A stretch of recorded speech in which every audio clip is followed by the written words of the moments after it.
Então, galera, vamos ver as expressões matemáticas que vão descrever o MRUV, tá? Eu não vou fazer aqui a dedução, a demonstração dessas expressões, ok? Mas para a gente não perder tempo, para a gente aqui ser mais objetivo, tá? Se tu quiser, eu posso te mandar depois uma resolução, basta tu me pedir aqui. Mas vamos lá. A primeira que eu quero ver contigo é a função horária da velocidade. Ela vai te dizer qual é a velocidade que tu tem, se tu estiver em MRUV, a cada instante de tempo. Olha como é que é o formato dela. V de velocidade é igual a V0 de velocidade inicial mais a aceleração vezes o tempo. V igual a V0 mais A vezes T. Vamos lá, pessoal. Vou te dar aqui um mnemônico, um macetezinho para tu memorizar essa equação aqui, ó. Tu pode gravar isso aqui como via vó atrás do toco. Beleza? Via vó atrás do toco. Essa é a função horária da velocidade, que vai te dizer qual é a velocidade que tu tem a cada instante de tempo. Perfeito? Bom, a outra é chamada função horária da posição. Tem mais de uma forma de tu escrever ela de acordo com os símbolos que tu usar. Uma das maneiras, e eu vou botar aqui a primeira maneira mais completa, é assim, ó.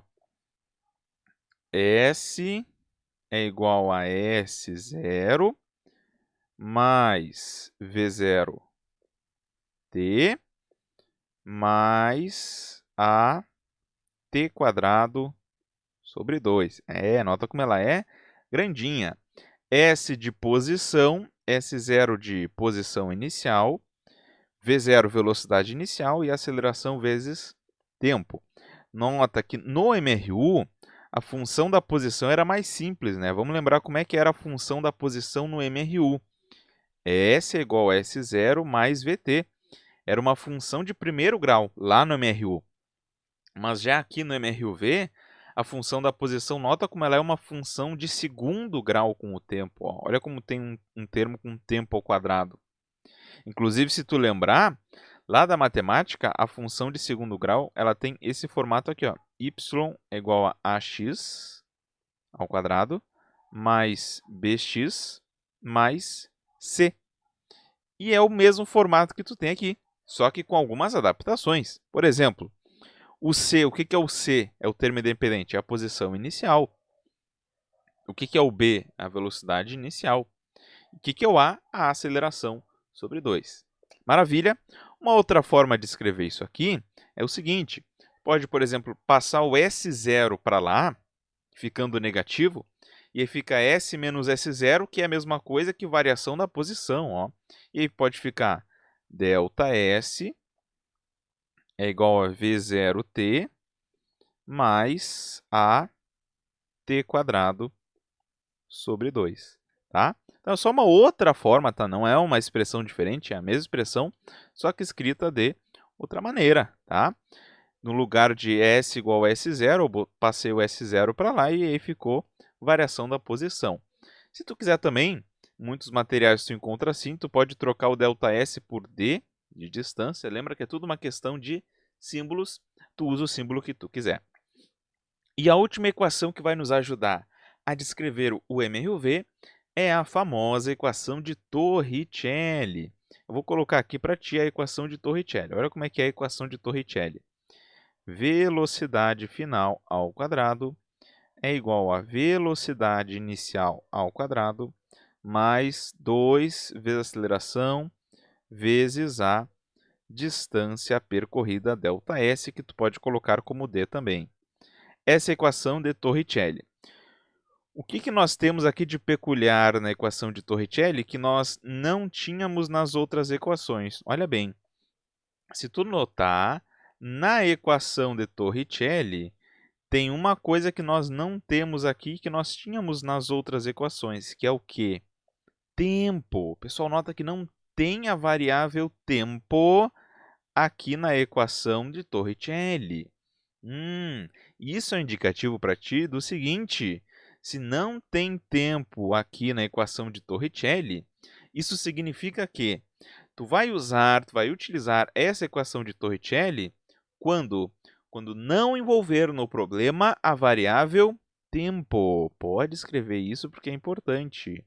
Usar quando não envolver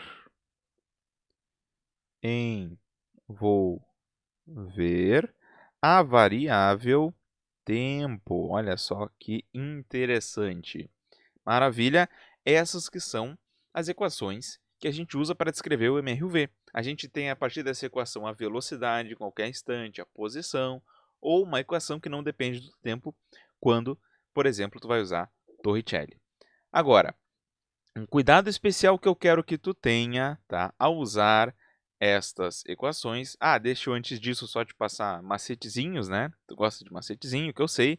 Ó, para gravar a função horária da posição, tu pode, por exemplo, escrever D no lugar da distância, D no lugar da distância, e aí fica o diabo, V também, mais meio atrapalhado. E para a equação de Torricelli, tu pode gravar assim, ó, vovô ficou com vovó, mais duas amigas numa pirâmide sexual. Que coisa, né, mais banal. Mas para quem gosta de macetezinho, é isso aí. Agora, quando tu for usar essas equações, eu quero que tu tome muito cuidado com os sinais que tu vai utilizar, convenção de sinais. As coisas aqui podem ser positivas ou negativas. Toma bastante cuidado com isso. Quando que as coisas serão positivas e quando serão negativas? Depende. Depende do quê? Da escolha que tu fizer. Lembra da nossa primeira aula em que a gente falou do conceito de referencial? Isso é muito importante. Tu sempre tem que definir o teu referencial na física. Então, deixa eu te dar um exemplo aqui, ó. Digamos que eu tenha definido aqui, ó, no meu referencial, que tudo que estiver apontando para a direita é positivo. E aí, vamos supor que eu tenho um carro aqui, ó, que esse carro ele está inicialmente se movimentando para a esquerda. Aqui, ó, para a esquerda. Mas o carro está acelerando no sentido contrário, para a direita. Como se o carro estivesse freando. De acordo com essa convenção de sinais que eu estabeleci, a aceleração poderia ser positiva, seria positiva, e a velocidade inicial seria negativa. Perfeito? E aí, quando eu fosse usar estas equações aqui, a aceleração seria positiva e a velocidade inicial negativa. Certo? Por que a aceleração é positiva? Por causa do referencial que eu defini. Eu defini que tudo que está para a direita é positivo, então a aceleração é positiva e a velocidade inicial é negativa. A aceleração, nesse caso, poderia ser negativa? Poderia. Se eu definisse um referencial que estivesse assim, para essa mesma situação, essa aceleração seria negativa. Então, eu não quero que tu pense, tem gente que grava assim, está errado. Eu não quero que tu pense que a aceleração é sempre positiva, a aceleração é sempre negativa. Não. Tudo depende do referencial que tu adota. Tudo.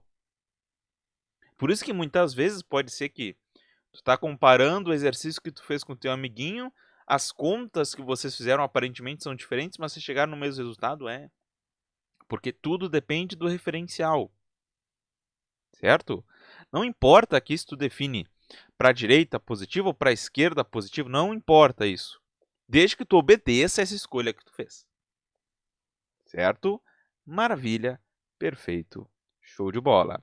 Para fecharmos aqui a nossa primeira parte de MRUV, nós vamos ver uma classificação quanto ao movimento acelerado e movimento retardado e depois vamos fazer alguns exemplos. Vamos lá, vem com o senhor!